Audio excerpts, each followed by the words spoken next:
अस्सलाम वालेकुम, खुश आमदीद, सुबह खैर तमाम देखने वालों को। प्रोग्राम है गुड मॉर्निंग कराची और मैं हूं आपका मेज़बान मोहम्मद यासर। प्रोग्राम में नाज़रीन बात करते हैं अपने अवामी मसाइल के हवाले से, समाजी मसाइल के हवाले से, मौशी मसाइल हों या माशरती मसाइल हों, अपने प्रोग्राम में ज़ेर बहस लाते हैं। और पिछले कई प्रोग्राम से सिलसिला जारी है। इस वक्त जो सैलाब की बात की सूरत हाल है, इस हवाले से प्रोग्राम में गुफ्तगू हो रही है। आज कोशिश की जाएगी जो मुल्क की सियासी सूरत हाल है उसके ऊपर भी यकीनन गुफ्तगू की जाए, क्योंकि बहुत सारे पैगामात इस हवाले से मौसूल होते हैं। और ये जो 2 दिन का वक्फ़ा आता है, इसमें बहुत सारी सियासी एक्टिविटीज़ जो है वो होना ज़रूरी अब ऐसा हो गया है कि एक जुज़्व है। इन 2 दिनों में ख़ास तौर पे या 2 या 3 दिन के अंदर हम देखते हैं कि ज़्यादा सियासी इज्तिमा होते हैं, सियासी मामला ज़्यादा हमें नज़र आते हैं।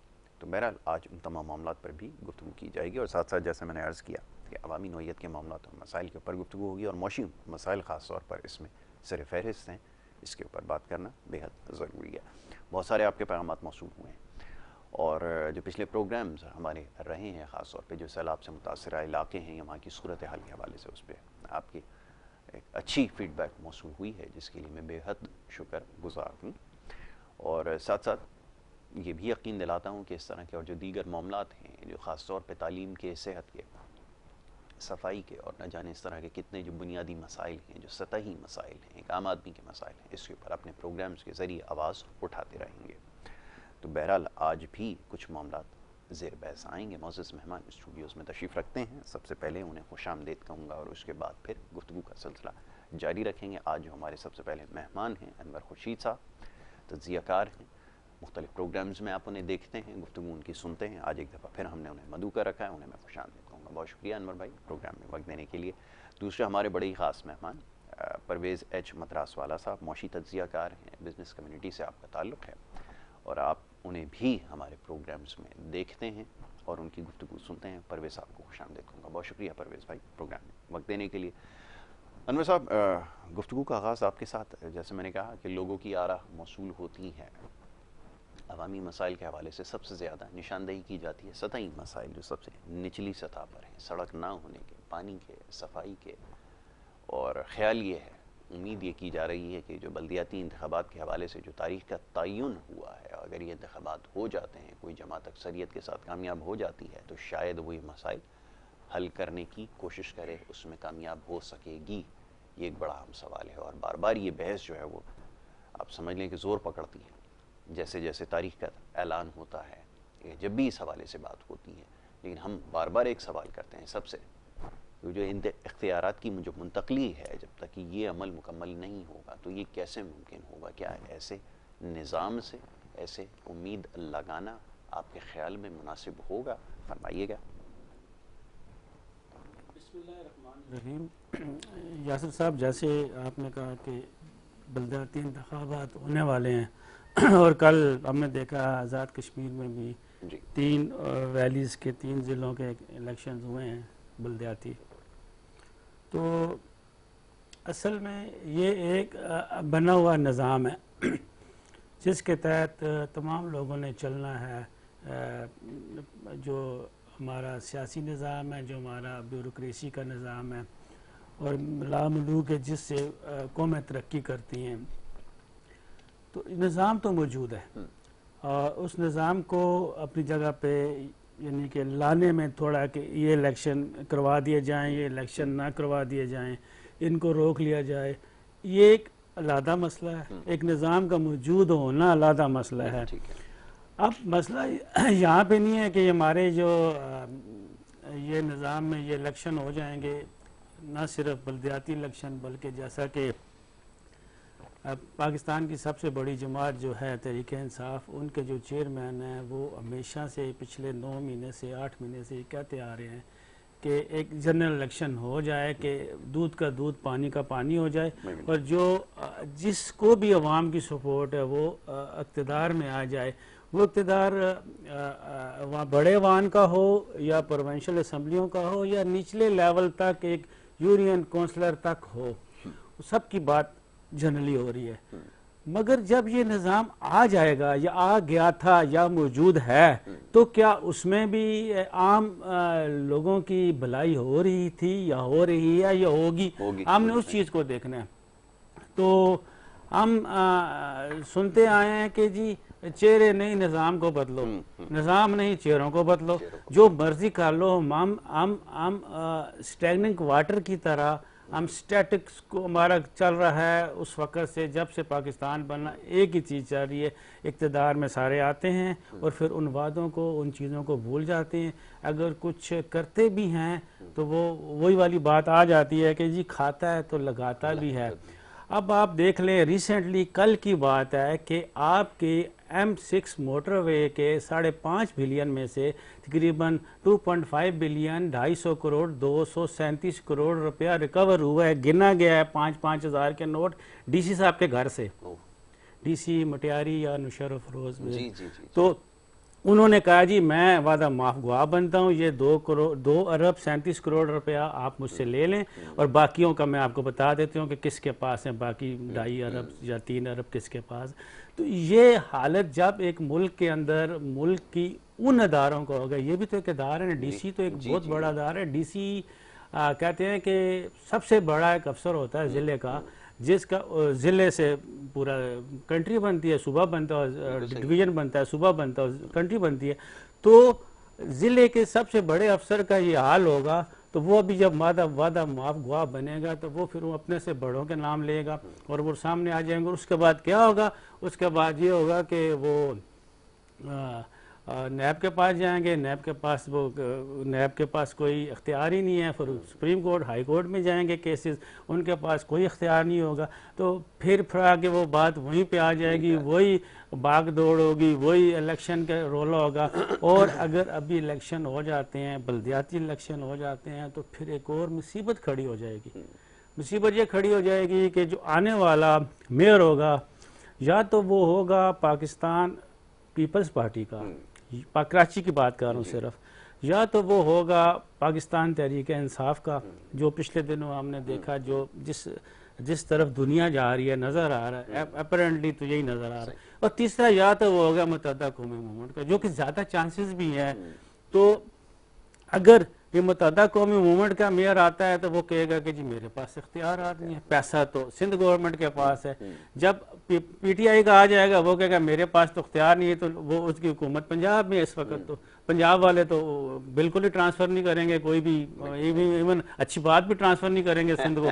तो इस तरह से ये लड़ाई झगड़े, तो इसको मतलब ये है कि सिस्टम भी ठीक होने वाला है और सिस्टम को चलाने वाले भी ठीक होने चाहिए। हमें कोई एक ऐसा इस कौम को ऐसी कौम बनना है कि ये अपने हकूक़ के लिए निकल के खड़े होंगे। जब तक ये अपने हकूक़ के लिए निकलेंगे और वो जो करता धरता हैं इन चीज़ों के, जो कि ऊपर बैठे हुए हैं किसी तरह से, जिन्होंने आप उनको पहले आइडेंटिफाई करें, कौन है जो कह रहा है कि इलेक्शन, बल्दियाती इलेक्शन सूबा सिंध के ना हो, कौन है जो रोक रहा है इन इलेक्शंस को, कौन है जो रोक रहा है जनरल इलेक्शंस को। जनरल इलेक्शन की मैं बात नहीं करता, ठीक है गवर्नमेंट आई है, दूसरी गवर्नमेंट है, उसको 2023 तक अपना पूरा टेन्योर करना चाहिए। मगर ये कि जो हालात 9 अप्रैल 2022 से पहले के थे, उसके बाद से अगर हालात अच्छे होते, बेहतरी की तरफ जाते, या वो उसी जगह पे रुके होते जिस जगह पे थे, तब भी हमें बात समझ आती। हमें ये लगता है अवाम को, 22 करोड़ अवाम की बात है, वो सपोर्टर पीटीआई के हों, मुत्तहदा के हों, और या वो नवाज लीग के हों, या वो पीपल्स पार्टी के हों, तमाम अवाम की बात है। अवाम ये कह रही है कि हमें मुसीबत पड़ी हुई है, इस मौजूदा हुकूमत से, जिस लेवल की भी हुकूमत है उससे पड़े हुए। पेट्रोल 150 से ऊपर ही चला गया, डॉलर की अगर बात करें, डॉलर की पेट्रोल तो आपको मिलता है 225 का अभी भी, आप जिस पंप पे भी जाएं 225 का मिलता है। अगर आप बाहर जो पंपों के अलावा आगे जाके ले जाके बेचते हैं पहाड़ों पे, इन जगहों पे, वहां पे थोड़ा महंगा मिलता है। मगर आपको $200, मुझे नहीं पता आज क्या रेट है उसका, 225 है, 230 है, 235 है, जो भी है, आपको डॉलर 250 से ऊपर का मिल रहा है। 265 250 में इस तरह से कोई डॉलर जा रहा है। लोग जो है ना थ्रू बैंक काम ही नहीं कर रहे, वो डायरेक्ट काम कर रहे हैं। मैं इसके ऊपर आता हूँ ज़रा, ये बड़ी इंपॉर्टेंट बात आपने की कि जो बिजनेस एक्टिविटी है ना, आपने कहा कि बिल्कुल स्टेगनेंट हो गई, ये बात बिल्कुल ठीक है। और सिचुएशन का भी आपने बिल्कुल ठीक जो है वो एनालिसिस किया है कि डिटोरिएट कर रही है, जिसकी वजह से ये कहना मुश्किल है कि जो है मुद्दत अपनी जो है वो पूरी करें तो ज़्यादा बेहतर होगा। ये बात बिल्कुल दुरुस्त है। परवेज साहब, अब ये कुछ देर पहले भी जैसे बात हो रही थी, ओवरसीज़ की हम जब बात करते हैं, इन्वेस्टर्स जब यहाँ पर आते हैं, अपॉर्चुनिटीज़ यहाँ पर आते हैं, वो जब देखते हैं सारी सिचुएशन को, तो वो ये समझते हैं, उनका कंसर्न ये है कि ये जो आपकी पॉलिटिकल इंस्टेबिलिटी है ना, ये एक सबसे बड़ा की फैक्टर है जिसकी वजह से यहाँ पर अभी बिजनेस फ्लरिश नहीं कर रहा। और दूसरी ऑनेस्टली बात ये है कि मैं और आप जो यहाँ पे काम करते हैं पाकिस्तान में, वो खुद इस वक्त जो है वो वेट एंड सी के ऊपर हैं कि कोई अगर सिस्टम आ जाए, कोई अगर एक हुकूमत ऐसी आ जाए जिसका ये पता चल जाए कि 5 साल के लिए है, तो फिर हम जाकर जो है वो अपने काम को एक्सपेंड करते हैं या अपने काम को जो है वो जारी रखते हैं। अब सवाल ये पैदा होता है कि जब तक ये पॉलिटिकल स्टेबिलिटी नहीं आएगी तो क्या सिचुएशन ऐसी ही रहेगी जैसे अभी इन्होंने निशानदेही की अनवर साहब ने कि सिचुएशन तो और ज़्यादा डिटोरिएट कर रही है, तो फिर हम कैसे उम्मीद लगाएं कि मामलात आगे बढ़ेंगे और ये जो आगे आने वाले 4-6 महीने हैं ये बहुत ज़्यादा क्रिटिकल होंगे? आपकी क्या राय है? मैं चाहूँगा इस पर ज़रा गुफ्तगू की जाए। बिस्मिल्लाहिर्रहमानिर्रहीम। यासिर, देखें, ये जो दुनिया में हम देखते हैं, वॉच करते हैं, हम CNN भी देखते हैं, BBC भी देखते हैं, अखबार भी पढ़ते हैं, दुनिया में इलेक्शन होते हैं, और उसका मतलब ये थोड़ी है कि इकोनॉमिक एक्टिविटी जो है ना बिल्कुल वेट एंड सी के उसमें चले जाए, ऐसा कभी भी नहीं होता है। देखें, ये बिजनेस कम्युनिटी जो है ये हमेशा ये गवर्नमेंट जो भी आती है ना उससे ये रिक्वेस्ट करती है कि भाई एक इकोनॉमी ऑफ चार्टर होना चाहिए, ठीक है, और ऐसा होना चाहिए कि भाई 5 साल या 10 साल की कोई इकोनॉमिक पॉलिसी होनी चाहिए। ठीक है, यहाँ हर साल बजट आता है, वो आपकी सारे जो टैक्सेस में ऊंच नीच कर लेते हैं, वो सारी चेंजेस कर लेते हैं जो आपने प्लानिंग की होती है ना। देखिए, जो भी एक इंडस्ट्री लगती है ना वो 1 साल में नहीं लगती है, वो प्रोजेक्ट कंसीव होता है, फिर इसके बाद फॉरेन इन्वेस्टर आता है, वो यहाँ पैसा लगाता है, एक्विजिशन होती है, लैंड की परमिशंस होती हैं, ठीक है ना। पाकिस्तान में परमिशन लेने के लिए भी है ना, अगर आपके जो है ना आपको 6 जूते की जोड़ियाँ पहले से लेके रखनी पड़ती हैं कि कहीं ना मिले तो आपकी साइज़ की, क्योंकि फिर आप वो 6 जूते की जोड़ी जब तक आपकी घिसेगी नहीं ना तो आपको परमिशन नहीं मिलेगी। तो देखिए, ये एक प्रोसेस है, तो ये 1 साल में नहीं होता है। 1 साल जब आपका हो जाता है, जब आप परमिशन ले लेते हैं ना, तो पता चला कि बम फट जाता है कि भाई वो तो जो इंसेंटिव था ना वो तो खत्म हो गया भाई, अब आप नए सिरे से जो है ना आप अपनी प्लानिंग करो। इस तरह से कोई फॉरेन इन्वेस्टर आएगा पाकिस्तान में, आपको भीख देने भी नहीं आएगा, ऐसा ही है, भीख देने भी नहीं आएगा। ये आपको पता चल गया है आपको, है ना, जो फ्लड रिलीफ से, क्योंकि आपको भीख भी देने के लिए तैयार नहीं। और भाई क्यों देंगे भीख, क्यों देंगे भीख? तो बात दरअसल ये है कि देखें, दुनिया में इलेक्शन होते हैं, वो अपने पॉलिटिकल एजेंडा एक अलग होता है, मगर इकोनॉमी को थोड़ी खत्म कर देते हैं, ठीक है ना। हमारे पास 22 करोड़ की पॉपुलेशन है, आपने उन लोगों को जो है ना दीवार से लगा रखा है, उनको इस कंडीशन में पहुंचा दिया है, और जो कारोबार चल रहे हैं, जो कारोबार चला रहे हैं, उनके साथ भी आपने ऐसे चैलेंजेस क्रिएट कर दिए हैं कि उनके लिए भी प्रॉब्लम हो गया है कि वो जो स्टाफ है, इनके पास काम करने वाले हैं, जो लेबर हैं, उनको किस तरह से मेंटेन करें, उनको तनख्वाहें कहाँ से दें। एक्सपोर्ट हमारी नीचे जा रही है, इंपोर्ट हमारी खत्म हो रही है, रेवेन्यू देखो, इंपोर्ट बेस्ड रेवेन्यू होता है, इंपोर्ट बेस्ड रेवेन्यू। आपके फॉरेन जो सप्लायर हैं या फॉरेन जो बायर हैं, वो लोग भी ये सोच रहे हैं कि ये कौन सी ऐसी बनाना रिपब्लिक है जिसके अंदर कोई आदमी कोई डिसीजन नहीं ले सकता। देखें, एज ए कारोबारी मैं कैसे डिसीजन लूंगा? वो कहता है कि भाई आप हमें बोल दो कि यार आप ये करके दोगे, और भाई मैं कैसे डिसीजन ले लूं? हम तो गुलाम है भाई गवर्नमेंट के, गवर्नमेंट जो बोलेगी वो करेंगे। मैंने पहले भी आपके प्रोग्राम में मैंने बोला था कि भाई हम इतने सालों से, 75 सालों से हम एक ही बात कर रहे हैं कि यार पाकिस्तान में ऐसा हो गया, वैसा हो गया, ये पैसे खा गया, वो हो गया, ये प्रोजेक्ट नहीं हुआ। ओ भाई, आपने हमारे बिजनेसमैन के लिए, आम शहरी के लिए आपने पुलिस भी रखा हुआ है। आप रोड पे जाएं, गाड़ी पार्क गलत कर दें तो पुलिस वाला आ जाता है, रॉन्ग साइड पे जाएं तो पुलिस वाला आ जाता है, सीट बेल्ट ना पहने तो पुलिस वाला आ जाता है, मोटरसाइकिल में हेलमेट ना पहने तो पुलिस वाला आ जाता है। और भाई ये सारे जो खजाने लूट के चले गए हैं, और ये जो ब्यूरोक्रेट्स जो हैं या जो भी ऐसे काम करने वाले हैं, जिस प्रोजेक्ट को एग्जीक्यूट सही नहीं करता, उसके लिए तो कोई बंदा ऐसा होना चाहिए, उनकी तो अकाउंटेबिलिटी करो भाई। किसी को, एक बंदे को तो आप पहुंचाओ किसी जगह पे कि पता चले, एग्जाम्पल हो जाए कि भाई देखो ये काम हमें करना है। ठीक है यार, आप अपने, होता है करप्शन होती है, मगर ऐसी कोई थोड़ी होती है कि यार बिल्कुल तबाही की ना उस पे कोने पे पहुंचा दो। यानी कि यहाँ अब जो है ना बाहर से कोई गेस्ट आता है या फॉरेनर आता है तो हमें शर्म आती है कि भाई हम इसको कहाँ कराची में ले जाएं, कौन सी ऐसी जगह है जहाँ कराची में ले जाए। कौन सा ऐसा रोड है जहाँ कराची से लेके जाए ताकि उनको ये पता ना चले कि भाई हमारे शहर का ये हाल है? कौन सा ऐसा रोड है जहाँ कचरा नहीं है? कौन सी ऐसी रोड है जो पूरी है?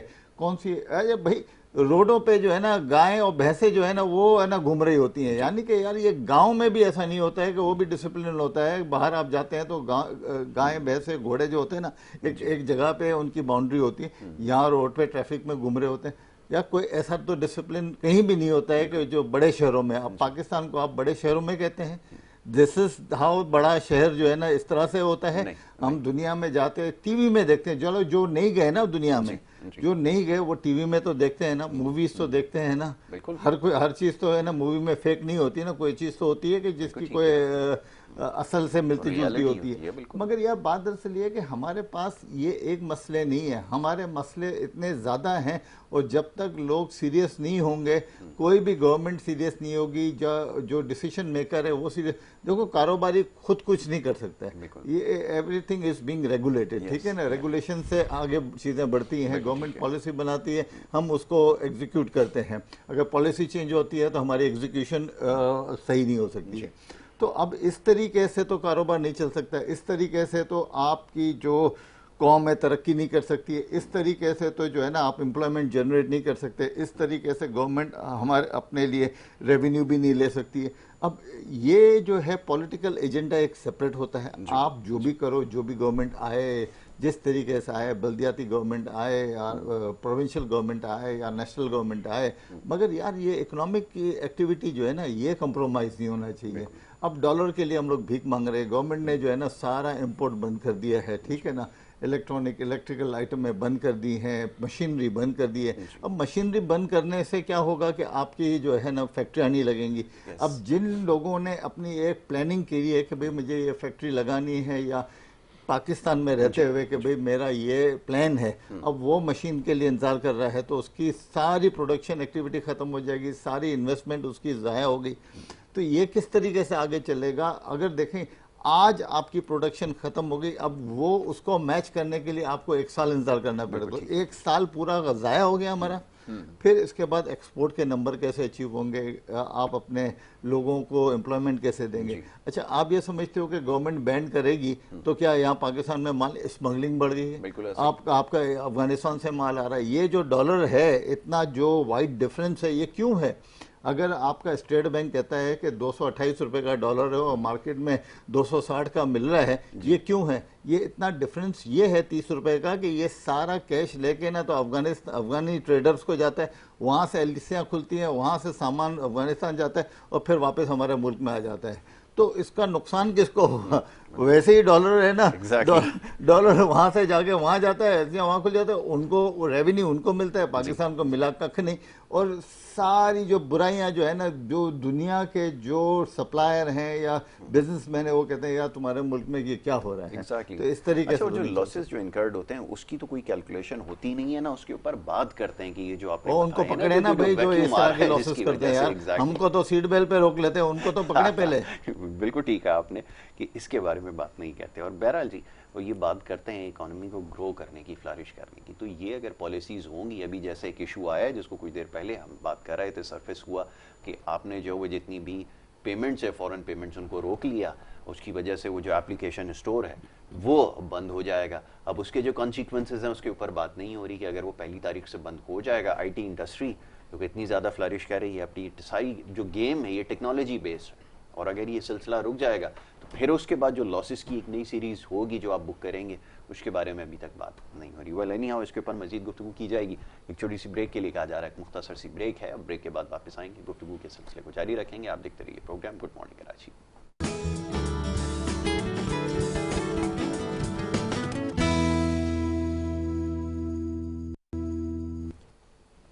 प्रोग्राम में आपको एक दफ़ा फिर खुशामदीद कहेंगे। ब्रेक पे जाने से पहले गुफ्तगू का सिलसिला जारी था, बात हो रही थी मुल्क की जो सियासी सूरत हाल है और मौशी सूरत हाल है, इस हवाले से इसमें बेहतरी कैसे लाई जा सकती है, ये एक बड़ा अहम सवाल है। और दूसरा ये कि जो हमारा मिजाज है, कौमी मिजाज, जिसके हवाले से भी बात हो रही थी कि हर काम को जो है वो कल के लिए छोड़ दिया जाता है। और दूसरा ये कि ये जितनी भी अभी पॉलिसी मेकिंग जिसका कुछ देर पहले यहाँ गुफ्तगू में जिक्र हुआ की जाती है, उसके क्या असरात होंगे। कोई भी जब पॉलिसी बनाई जाती है तो ये ख्याल रखा जाता है कि इसके असरात आने वाले वक्त में क्या होंगे, अच्छे या बुरे, मस्बत और मनफी दोनों, उसका ख्याल रखा जाता है। लेकिन हमारे यहाँ शायद इस चीज़ को तरजीह नहीं दी जाती, और यही वजह है कि बहुत सारे फैसले जब लिए जाते हैं, या कानून साजी के हवाले से भी बात करनी होगी अब तो, कि जो फैसले किए गए उसके जो नताइज इस वक्त सामने आ रहे हैं, यकीनन उसके बारे में सोचा नहीं किया गया या उसका ख्याल नहीं रखा गया होगा, जिसकी वजह से ये सारी सूरत हाल जिसका हमें सामना है। तो बहरहाल इसी मामले पर गुफ्तगू हो रही है। मोअज़्ज़ज़ मेहमान स्टूडियोज़ में तशरीफ़ रखते हैं और उनसे हमारी गुफ्तगू जारी थी। अनवर खुर्शीद साहब भी यहाँ मौजूद हैं, परवेज़ एच मद्रास वाला साहब, दोनों शरीक गुफ्तगू थे। अनवर साहब, अभी तज्ज़िया जैसे परवेज़ भाई ने किया, बहुत सारी चीज़ों की निशानदेही की, और ये सारे मामलात जुड़े हैं आपके सियासी मामलात से। दूसरा ये कि एक चीज़ का जो सबसे ज़्यादा हमें, आप समझ लें, एक जिस चीज़ का क़हत है सबसे ज़्यादा, वो ये कि यहाँ पे मामला फ़हम लोग जो हैं वो पाए नहीं जाते, जिसकी वजह से ये सब कुछ हो रहा है। और फ़ैसला साजी में ख़ास तौर पे जिस तरह के फ़ैसले होते हैं, मैंने अभी कहा कि ख्याल नहीं रखा जाता कि इसके क्या दूरअसर नताइज निकलेंगे। क्या ये बात वाक़तन सही? और फिर ऐसे लोग कहाँ से लेकर आएंगे? क्योंकि लगता ऐसा है बज़ाहिर कि जब से ये मुल्क बना है वही चेहरे हैं जो बार बार अपनी जगहें तब्दील कर रहे हैं। फरमाइए। इसके लिए देखें जी, जो आपने बात की है ना, आपने कहा कि जी बैड गवर्नेंस चल रही है, आपका कहने का मतलब ये था। तो हमें गवर्नेंस को गुड गवर्नेंस की तरफ लेके जाना है। तो गुड गवर्नेंस के लिए जो हमारा इस वक्त जो सिस्टम है ना, उस सिस्टम में कुछ ख़ास तब्दीलियाँ लानी पड़ेंगी। अगर हम सिस्टम को ऊपर से नीचे देखें या नीचे से ऊपर देखें, अगर हम ऊपर से नीचे देखें तो आपका सदर पाकिस्तान है, चीफ जस्टिस है, और आपके सेनेट है, नेशनल असम्बली है। और अगर नीचे से देखें तो इस वक्त एक काउंसलर लेवल है, या एक क्लास 4 का ड्राइवर, माली, जो एक सरकारी मुलाजम है, इस तरह से ऊपर आप जाते हैं। तो आपकी गवर्नेंस के लिए, आपको एक गुड गवर्नेंस के लिए आपको अपने थोड़ा सा सिस्टम के अंदर तब्दीली लानी है। तब्दीली ये होनी चाहिए कि अगर आप बाकी मामलात को देखें, आपके जो, अगर आप अपने अदारों को देखें, अब आप कोई डिप्टी कमिश्नर को देख लें, आईजी डीआईजी को देख लें, आप चीफ जस्टिस या justice high court supreme court को देख लें, या आप आर्मी नेवी एयरफोर्स के जो अदारे हैं इनके हेड्स को या इनके सीनियर अफसरान को देखें, तो वो किस तरह से वहाँ पे पहुँचते हैं, कौन सा तरीका है जिस तरीके से वो इंडक्ट होते हैं, और उसके बाद स्टेप 20 साल 30 साल 35 साल 15 साल जो भी उनकी उसके अंदर एक ट्रेनिंग होती है, जो उनका एक्सपीरियंस होता है, और वो उस जगह पे पहुंचते हैं। जब उस जगह पे पहुंचते हैं तो अपने अंडर उनकी जितनी भी चीज़ें उनको समझते भी हैं और उनको कंट्रोल भी कर सकते हैं, उसके ऊपर उनकी कमांड भी होती है। वो एक कहा जा सकता है कि he is the leader, deputy commissioner is the leader of the district, chief of army staff is the leader, और सबसे फ्रंट पे है वो, सबसे ज्यादा समझदार है अपने उस पूरी सपा का, कि उसने वो तमाम उस जगह से करके वो वहां पे पहुंचा हुआ है। हमारा क्या होता है, अभी सदर पाकिस्तान को देखें, आप सदर पाकिस्तान के एक डेंटिस्ट है, आप इमरान खान साहब को देखें जो कि एक क्रिकेट के खिलाड़ी है, आसिफ अली जरदारी साहब को देखें वो पीछे, या बिलावल भुट्टो जरदारी को देखें, इसी तरह आप नवाज शरीफ, शहबाज शरीफ को देखें कि वो किस तरह से बिजनेस से उस तरफ कन्वर्ट हो गया। और आप जिस मर्जी को उठाकर देख लें, सियासत में उस जगह पे जाने के लिए कोई क्राइटेरिया ऐसा तरतीब दिया जाए कि आप कम से कम, जो प्राइम मिनिस्टर ऑफ पाकिस्तान वही होना चाहिए जो कम से कम कभी चीफ मिनिस्टर रहा हो। चीफ मिनिस्टर वो होना चाहिए जो कभी कोई MPA रहा हो, MNA MPA रहा हो, और MNA MPA वो होना चाहिए कि किसी यूनियन काउंसिल का किसी उसका चेयरमैन रहा हो। ठीक है, चेयरमैन यूनियन काउंसिल वो डायरेक्ट नहीं आना चाहिए, वो किसी यूनियन काउंसिल का काउंसलर रहा हो। बहुत अच्छी। एक तो ये उनके अंदर ये आइन के अंदर ये इस किस्म की अमेंडमेंट आनी चाहिए कि जैसे आप कहते हैं कि आर्टिकल 61 62 है, जैसे आप कहते हैं आर्टिकल 7 से ये हो जाएगा, वो 52B होता था। इस तरह के आर्टिकल्स की अमेंडमेंट आनी चाहिए कि एक क्राइटेरिया होना चाहिए कि कौन क्या क्वालिफिकेशन उसकी क्या होनी चाहिए। डायरेक्ट आप डायरेक्ट अब किसी को ला के बैठा दें कि एक वजीर खजाना कौन होना चाहिए, उसने पीछे क्या क्या क्या क्या किया, बहुत खूब। आपका वजीर खारजा कैसा होना चाहिए, उसने कभी उस अब मैं हूँ, मेरे पास पासपोर्ट ही नहीं है, मैं वजीर खारजा कल बन जाऊं, मुझे तो कोई उठा के कोई पार्टी कहे कि जी आप हमारे साथ वोट तो डल जाएंगे मुझे, और मैं एमएनए बन जाऊंगा, और पार्टी की तरफ से आया हूँ ना, मैं एमएनए बन जाऊंगा और मुझे कहेंगे यार ये इसकी शक्ल अच्छी है, चलो इसको वजीर खारजा बना देते हैं, तो मुझे क्या पता खारजा पॉलिसी क्या होगी, ठीक है ना।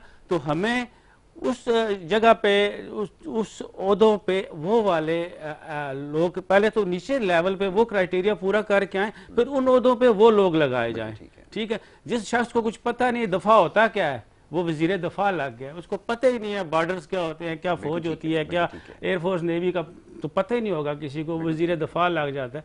तो आप देखें आपके डिफेंस सेक्रेटरी जितने भी होते हैं आमतौर पर वो फौजी होते हैं। तो इस तरह से एक तो इस निज़ाम को इस तरह से तरतीब दिया जाए, जब ये निज़ाम आ जाए तो उसके अंदर चेक एंड बैलेंस सबसे ज़्यादा ज़रूरी है। चेक एंड बैलेंस के लिए आपका पूरी इन्वॉल्वमेंट जो है ना वो इसकी जुडिशरी की होनी चाहिए। इसके ऊपर नैब बना था, चलो उसकी एक कंट्रोवर्शियल सी हो गया है, मगर जुडिशरी उसको क्या कहते हैं उसको शेर की आंख से उसको देखे, क्लोज हॉक आइज जो होती है उससे देखे। फिर उसके बाद इस वक्त जो मौजूदा सूरत हाल 75 ईयर से जा रही है कि हमारी जो मिलिट्री इस्टेब्लिशमेंट है वो बिल्कुल अंदर है, उसको भी दुनिया कहती है कि मिलिट्री न्यूट्रल हो, नहीं, उनको देखना चाहिए अगर मुल्क सही चल रहा है तो ठीक है, जहाँ पे वो देखते हैं कि गलत हो रहा है, क्योंकि फौज का काम जो है, फौज का काम अंदरूनी और बैरूनी किसी किस्म की भी आपके ऊपर कोई किसी किस्म का हमला है तो उसको वो रोकेंगे दफा में। तो आप बैरूनी आप अपने बैरूनी आपके ये 4 5 6 मुल्क हैं, ईरान, अफगानिस्तान, चीन, इंडिया, तो रूस, आपने इसको आपके बॉर्डर्स में आपने इनका ख्याल रखना है कि हमारे साथ दुश्मनी, आपने बियॉन्ड द बॉर्डर्स भी देखना है, आपके जो दूर के जो हिडन एनिमीज हैं जो कि दूसरे कंट्रीज में हैं उनको भी देखना है। जब आपने उनको देख लिया, आप उधर ही बैठे रहे और आपके अंदर यहाँ से इतने बिलियन इतने ट्रिलियन मनी लॉन्ड्रिंग हो रही है, क्या कुछ हो रहा है, तो आप इसको ना देखें। आपका काम है उस वक्त तक जब तक कि पाकिस्तान उस स्टेज पे नहीं पहुंच सकता जिस स्टेज पे यूएसए है, जिस स्टेज यूके है या दूसरी डेवलप्ड कंट्रीज हैं। जब डेवलप्ड कंट्रीज जो हैं ना वहाँ पे ये वाला निज़ाम चल सकता है जिसकी हम यहाँ पे अभी बात कर रहे हैं, तो हमें उनको भी इनको देखना चाहिए, इस निज़ाम को सही तरीके से निज़ाम तब भी चल सकता है। बिल्कुल ठीक है। परवेज़ भाई, ये हमारा एक ओवर द ईयर्स मसला रहा है कि हमारे पास कानून तो मौजूद है, रेगुलेशंस मौजूद हैं, बल्कि कुछ जगह तो हाईली आप समझ लें कि ओवर रेगुलेटेड है, बहुत सारे सेक्टर्स ऐसे हैं, लेकिन फिर भी ये चीज़ें जो हैं वो उस तरह से फंक्शनल नहीं है जैसे हम पूरी दुनिया में देखते हैं। अच्छा, एक और बड़ा मसला ये है कि पूरी दुनिया में जब हम देखते हैं चीज़ों को सिंप्लीफाई किया जा रहा है, अब तो आप टेक्नोलॉजी के ज़रिए सारे मामला खुद ही रिजॉल्व कर सकते हैं, लेकिन अनफॉर्चुनेटली हमारे यहाँ, जैसा भी आपने इब्तिदा में तस्करा किया कि NOCs के लिए आपको जो है वो इधर से उधर भागना पड़ता है, ये तो सबको पता है, मेरे ख्याल में कोई ढकी छुपी बात नहीं है। कैसे सिंप्लीफाई करेंगे? फिर वही सवाल जो मैंने इनकी खिदमत में रखा अनवर भाई के, वो ये कि क्या आपके पास ऐसे लोग मौजूद हैं जो इतने मामला फ़हम हैं, जो अब बहुत सारे लोग ऐसे हैं जिन्होंने खुद बिजनेसेस रन किए, लेकिन अनफॉर्चुनेटली जब वो आए सिस्टम का हिस्सा बने तो वो भी उसी डगर पे चल पड़े। वो बड़ी बड़ी मल्टीनेशनल ऑर्गेनाइजेशन के CEOs भी रहे, बड़ी अहम रिस्पॉन्सिबिलिटीज़ भी मिली, लेकिन जब यहाँ पर आए तो आपने उनके काम करने का तरीका देख लिया। बंदे कहाँ से लेकर आए, कहाँ से लोग लेकर आए जो चीज़ों को सिंप्लीफाई करें? देखें यासिर भाई, हमारे पास लॉज मौजूद हैं जी, सारे सिस्टम ऑलरेडी डिफाइन हैं, उसको इम्प्लीमेंट करने वाला कोई नहीं है। बिल्कुल ठीक है ना। देखिए जो भी लॉज हैं, ठीक है ना, जो भी हैं, ठीक है, हम उसकी बात नहीं कर सकते, ग्रास रूट लेवल से हम अपनी जो है ना लीडरशिप को निकालें और उसको आगे तक लेके जाएं, ठीक है। अब वो अगर वो भी इसमें नहीं है तो हमारे पास इस किस्म के लॉज हैं जी, जो ये कहता है मगर उसको इम्प्लीमेंटेशन करने वाला नहीं। ठीक है, तो अगर हमने ये लॉज बना दिए ना तो उसको इम्प्लीमेंट कौन करेगा? वो किससे करवाएंगे? कौन करेगा? क्योंकि सबके अपने अपने इंटरेस्ट होते हैं, सबको एक दूसरे को राजी रखना पड़ता है। तो हमारे यहाँ ये बहुत मसला हो गया है कि भाई एक दूसरे को राज़ी करो वरना वो नाराज़ हो जाएगा, वो इधर भाग जाएगा, उधर भाग जाएगा। तो ये सारे पॉलिटिकल इंटरेस्ट होते हैं सबके, और जब तक ये पॉलिटिकल इंटरेस्ट एक दूसरे के रहेंगे ना, ये फिर जो रूल्स और रेगुलेशन है ना उसको बाईपास करते रहेंगे और उसको अपने इंटरेस्ट में जो है ना उसको मोल्ड कर लेते हैं। तो ये एक सिस्टम चल रहा है। मगर देखें, हम अपने यहाँ बैठे हुए हैं, 75 साल हो गए हैं, हमने इन 75 सालों में हमने ऐसे ऐसे मुल्क देखे हैं हमारे आसपास, हमें और मज़ीद जाने की दूर ज़रूरत नहीं है, हमें अमेरिका जाने की ज़रूरत नहीं है, उस तरफ जाने की ज़रूरत नहीं, 7 समंदर पार। हम आसपास के मुल्कों को देखें कि भाई उन्होंने किस तरीके से तरक्की की। ऐसे बहुत से मुल्क हैं और हम उनको देख सकते हैं। हमें कोई जैसे है ना कि we don't need to reinvent the whole wheel, ठीक है ना। हमें देखने के क्या उन्होंने अच्छे काम किए, किस तरीके से उन्होंने अपने एक्सपोर्ट बढ़ाई, क्या उन्होंने अपने अंदर इस तरह की जो है ना लेजिस्लेशन लाए हैं जिससे वो इतना उन्होंने तरक्की की, कौन से उन्होंने प्रोजेक्ट की हैं, किस तरह से उन्होंने लोगों को अट्रैक्ट किया, क्या लॉ एंड ऑर्डर के उन्होंने तरीक़ाकार किए। हम हमारी लॉ एंड ऑर्डर के लिए हम कतर जा सकते हैं, उनको सिक्योरिटी दे सकते हैं, हम खाना काबा में जाके उनको वहाँ सिक्योरिटी दे सकते हैं, हम पूरी जो है ना वो कहते हैं ना कि पूरा हमारे मिडिल ईस्ट में जाके हम उनको जो है ना सिक्योरिटी दे सकते हैं, और हम पाकिस्तान में हमारे मुल्क को हम सिक्योरिटी नहीं दे सकते। तो हमारी मुल्क जो है ना, हमारा मुल्क कहना चाहिए कि सॉरी टू से दैट कि we are just ready to sell. हम अगर चाहें ना तो हम अपने आप को भी बेच सकते हैं कि भाई ठीक है आप हमें भी खरीद लो और हमसे जो काम करवाना है करा लो। हमारे मुल्क के लिए नहीं, आपके लिए हम बहुत अच्छा कर सकते हैं। ठीक है, आपको हम सिक्योरिटी देंगे, आपको हम काम भी कर देंगे, आपको ये भी कर देंगे। और भाई हमारे मुल्क में जो 22 करोड़ अवाम है जो बेचारे परेशान हाल है, उनके लिए तो कुछ सोचो, उनके लिए नहीं सोचना है। आप बताओ आपको क्या करना है। तो कहते हैं ना कि दूसरों के आगे मियाँ मिट्ठू, और हमारे घर में जो है ना वो कीड़े पड़े हुए हैं। हमारे कोई लॉस को भी कोई फॉलो नहीं करता है, हमारे कोई सिस्टम को फॉलो नहीं करता है, और दूसरों की सिक्योरिटी के लिए झंडे लेके निकल पड़े।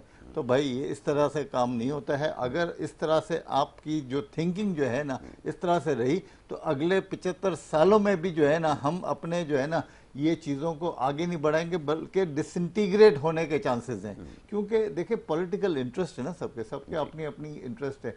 हम कभी नेशनलिस्टिक अप्रोच से हम लोग सोचते नहीं। हम अभी भी यही हमारे पास है कि यार ये सिंध का मसला है, ये पंजाब का मसला है, ये KPK का मसला है, तो बलूचिस्तान का मसला है। हमने कभी एक कौम होके हमने कभी सोचा ही नहीं है। दूसरी दुनिया में जब वो कौमों ने तेज़ी से तरक्की की है ना, तो उन्होंने फिर एक कौम एक झंडे के तहत उन्होंने बोला कि ये हमारा मुल्क है, हमें इसके लिए काम करना है। तो उसमें फिर जो लॉज भी अमेंड होंगे उसको भी लोग फॉलो करेंगे, उसमें जो सिस्टम बनेगा उसको भी लोग फॉलो करेंगे, उसमें ग्रास रूट लेवल से लोग जो निकलेंगे ना तो उनको अपॉर्चुनिटी भी मिलेगी आगे जाने के। जब तक हमारे में नेशनलिस्टिक अप्रोच नहीं होगी ना, हम इसी तरीके से जो है ना हम आपस में जो है ना बातें करेंगे, ये चीज़ें हम अपने कहते हैं ना कि एहसास कमतरी में हम और चले जाएंगे। आप हमारी यूथ को देख लें, देखिए यूथ का क्या कसूर है। एक बच्चा आज पाकिस्तान में पैदा हुआ, उसका क्या कसूर है? ये कसूर है कि पाकिस्तान में पैदा हुआ, ठीक है ना, और उसको क्या मिलता है? यही मिलता है, पैदा होते ही लोड शेडिंग, पैदा होते ही भाई वो अपने के ये आज चीज़ नहीं मिल रही है, चीनी नहीं मिल रही है, शॉर्टेज नहीं मिल रही है, पानी का मसला, समझो कि पानी नहाने के लिए पानी नहीं है, ठीक है ना, चूल्हा नहीं है, गैस नहीं है, ठीक है ना, ये है। रोडों पे जाओ तो गंदगी, ये है। अच्छा, फिर इसके बाद रोडें टूटी फूटी, वो बच्चा जो होता है ना, जो समझ लो कि 6 महीने का बच्चा रोडों पे लेके जाए ना, तो वो बंदा जो है ना रोडों पे हिचकोले खा खा के ना, तो उसके बोन्स जो है ना उस हिसाब से एडजस्ट हो जाते हैं। तो यार ये जो है ना ये तरीका कार सही नहीं है। दुनिया इस तरह से तरक्की नहीं करती। मैंने अपनी ज़िंदगी में मैंने हमारे शहर कराची को जो है ना मैंने डूबते हुए देखा है, आगे आते हुए नहीं देखा है। तो यार कोई तो हो कि जो ये थोड़ा सा ये सोच ले कि भाई देखें ये सारे वोटर्स जो है ना ये आपको दुआएं देंगे, ये पाकिस्तान के लिए कंट्रीब्यूट करेंगे। पाकिस्तान के लिए जितना ज़्यादा लोग कंट्रीब्यूट करेंगे इतना ज़्यादा पावरफुल होगा, और पावरफुल होगा तो ज़्यादा रेवेन्यू होंगे। और हमारे बच्चे जो अगर आगे तरक्की करेंगे, जो होशियार होंगे, सीखेंगे, करेंगे, जो देखेंगे। देखो बच्चे जो होते हैं ना वो जो देखते हैं ना वही आगे वो करते हैं, जो सुनते हैं ना वो आगे बात करते हैं, जिस किस्म की लैंग्वेज वो सुनेंगे ना उस किस्म की वो लैंग्वेज आगे देंगे। तो बात दरअसल ये है कि मैं अपनी कौम के बारे में ये कहता हूँ कि हमारी कौम जो सुनती है, जो देखती है, जिस तरीके से वो रहती है ना उस तरीके से वो उसको पोर्ट्रेट करती है। तो इसी तरह से बच्चे हैं आगे हमारी यूथ, तो हमारी यूथ आगे जाके क्या करेगी? आप आज की चीज़ों को भूल जाओ, आज के जो मसले हैं आप उसको भूल जाओ, अभी सेट असाइड कर लो। आप ये सोचो कि जो हमारी जो आगे यूथ है, जो हमारे नए बॉर्न बच्चे आ रहे हैं, उनका क्या कसूर है, वो आगे जाके उनके लिए क्या है, उनके लिए ये इसी तरह से पाकिस्तान मिलेगा, इस तरह से पाकिस्तान होगा। भाई खुदा के लिए सोचो तो सही, भाई सबके बच्चे हैं। देखो हर एक बंदा जो है ना बाहर जाके जिंदा नहीं रह सकता, हर एक बच्चे, आपने कहा कि यार चलो यार दूसरे मुल्क के में चले जाओ या अमेरिका चले जाओ या लंदन चले जाओ, तो बस ये हल है हमारे पास, या दुबई चले जाओ, ये हल है। दुबई ने तरक्की नहीं की, मलेशिया ने तरक्की नहीं की, सिंगापुर ने तरक्की नहीं की, इंडोनेशिया ने तरक्की नहीं की। आज कहते हैं कि भाई वो जो बांग्लादेश का जो रुपया है वो हमसे ज़्यादा स्ट्रांग है, ठीक है ना, तो बांग्लादेश ने नहीं तरक्की की, ठीक है। तो भाई ऐसी क्या बातें हैं कि जो हमारा मुल्क जो है ना वो एक, देखिए ना हमारे पास दूसरे काम के 50 ऐसे ऑप्शंस होते हैं, ठीक है ना, 50 ऑप्शन होते हैं, आप सबको भूल जाओ, दो चीज़ों को पकड़ लो, ठीक है ना, एग्रीकल्चर को पकड़ लो। हमने एग्रीकल्चर की आउटपुट हमारे यहाँ नेगेटिव होती जा रही है, ठीक है ना, हम वीट मंगाने का सोच रहे हैं बाहर से, ठीक है ना, हर चीज। तो यार अब कॉटन भी बाहर से, अगर हमें हमारी जो है टेक्सटाइल की एक्सपोर्ट को अगर मेंटेन करना है तो we may not have enough cotton, so we need to import cotton. तो यार इस तरीके से तो नहीं प्लानिंग होती है ना, इस तरीके से मुल्क नहीं चलते ना। हम तो एक छोटी सी दुकानदार को बोलते हैं कि अगर वो दुकानदार के पास अगर सर्फ का डब्बा नहीं रखा होता है ना तो कहता है मेरी दुकान कैसे चलेगी, क्योंकि मांगने को आ जाएगा सर्फ का डब्बा, मैं बोलूँगा नहीं है तो वो कल से दूसरी दुकान पे चलेगा। तो he has to maintain his inventory, ठीक है ना। तो हमारे मुल्क में हम कोई इस तरीके से कोई हमारी मैनेजमेंट नहीं कर सकते कि एक जो दुकानदार वो अपनी दुकान को, शॉप को मेंटेन करता है। हमारे पूरा मुल्क बना हुआ है, सारे रिसोर्सेज हैं, FBR भी है और सारे लोग अच्छे हैं। देखो ना सब लोग वहाँ जो टॉप के लोग हैं ना वो वहाँ बैठे हुए हैं, हर जगह पे बैठे हुए हैं, टैलेंटेड लोग बैठे हुए हैं। हमारा तो बीइंग ए बिजनेसमैन वास्ता रहता है ना, तो हमारे पास टैलेंट की कमी नहीं है, मगर बात दरअसल ये कि वही रूल्स रेगुलेशन में इतनी अमेंडमेंट हो जाती है। आप हैं देखें, अगर मैं आपको बोलूँ कि यार हमारे मुल्क में क्या टैक्स का निज़ाम है, पर्सनल टैक्स का क्या है सिस्टम है, आपको कितना टैक्स देना है, आपकी क्या इनकम है, आप बोलोगे कि यार मुझे तो पता नहीं है। सिंप्लीफाइड कोई चीज़ ही नहीं है, इतना कॉम्प्लेक्स रखा है कि एक आम आदमी जो है ना उसको पता ही नहीं है कि भाई क्या है। सिंप्लीफाइड कोई चीज़ें नहीं है, ना किसी को पता है कि यार मेरी क्या रिस्पॉन्सिबिलिटी। आप कहते हैं टैक्स बढ़ जाए, जब आप उसको सिंप्लीफाई नहीं करेंगे, एक आदमी को पता ही नहीं है तो वो टैक्स कैसे देगा। तो इसीलिए वो टैक्स नहीं देता। You have to make everything simplified. तो ये मेरी तरफ से मैसेज है। बिल्कुल ठीक है। अच्छा जी अनवर भाई, लास्टली अब आखिरी चंद लम्हात मेरे पास हैं और गुफ्तगू ये हो गई है कि जनाब चीज़ों को आसान और सहल बनाना है और दूसरा ये कि अपने डायरेक्शन को सही करना पड़ेगा।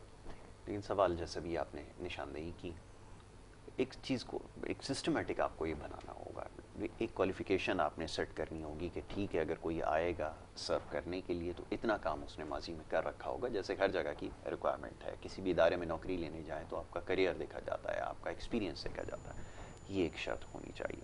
आखिर में अब ज़रा तस्करा कीजिएगा, क्योंकि जितनी भी अभी ये मुहासराई हो रही है आने वाले वक्त में पेशगोई करना यकीनन बड़ा मुश्किल है, लेकिन अगर ये मामला दुरुस्त ना हुए, गॉड फॉरबिड खुदा ना करे अगर ये सूरत हाल रहती है, फिर क्या नतीजा निकलने वाला है इस सियासी टकराव का। आखिरी जुमला मैं चाहूँगा ज़रा इसके ऊपर जी। ये हमेशा इस किस्म के जो मामला जिस तरह आजकल पाकिस्तान में सियासी मामला चल रहे हैं, या इसके अलावा भी जंगें भी हुई हैं, बहुत बड़ी बड़ी जंगें हुई हैं, वर्ल्ड वार 1 हुई है, 2 हुई है, आखिर में टेबल पे बैठ के बहुत अच्छी बात है। तो अब इनको चाहिए कि इनको टेबल पे बैठना चाहिए, या किसी को चाहिए कि इनको बिठाएं टेबल पे। ठीक है, जितने भी स्टेक होल्डर्स हैं उनको बिठाएं टेबल पे, और उनमें उन लोगों को बिठाएं जो बिल्कुल 1-2 सीट वाले हैं।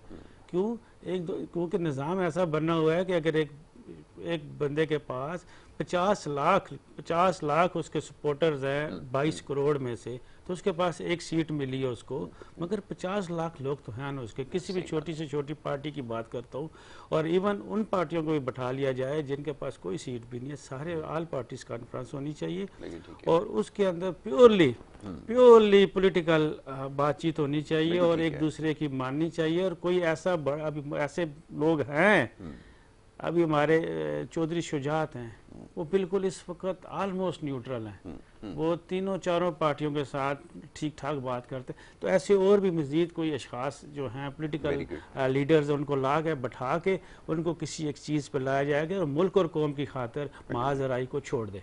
बहुत अच्छी बात है अनवर भाई, मैं आपका बड़ा शुक्रगुजार हूँ, आपने प्रोग्राम में वक्त दिया। परवेज़ एच मद्रास वाला साहब, मैं आपका भी बड़ा शुक्रगुजार हूँ, आपने प्रोग्राम में वक्त दिया और बड़ी अच्छी गुफ्तगू की है।